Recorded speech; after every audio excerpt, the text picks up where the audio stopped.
why you are not seeing progress, even though you are doing everything. And I've just written them out in no particular order, but I'm hoping this helps you.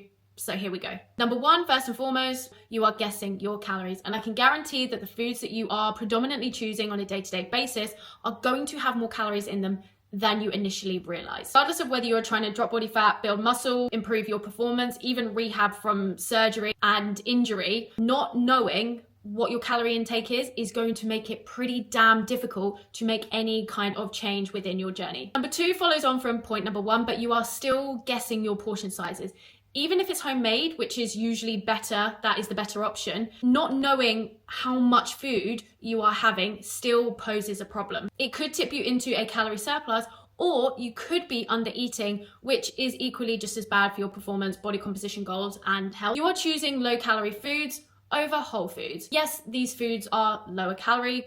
That's the purpose of them. However, they don't usually contain as many good things, i.e. as many nutrients or as much fiber as whole foods do. So what tends to happen is you end up feeling more hungry over a period of time. You end up feeling unsatisfied from eating those foods.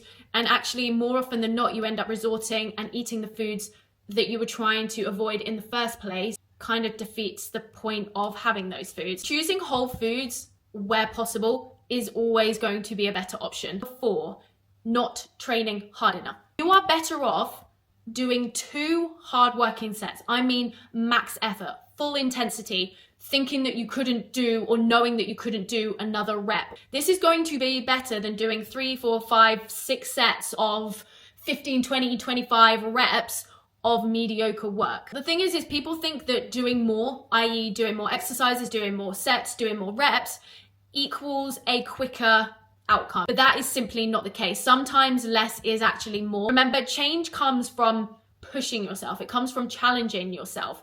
Therefore, you are more likely to get change out of the body if you are pushing yourself hard. For example, in those 2 sets, you'll likely have a higher output, higher concentration levels, higher intention levels when you are doing tons and tons of reps and sets. You are more likely to elicit change from that than you are just half-assing it. Number 5, I should have put this at the beginning actually, not lifting, period.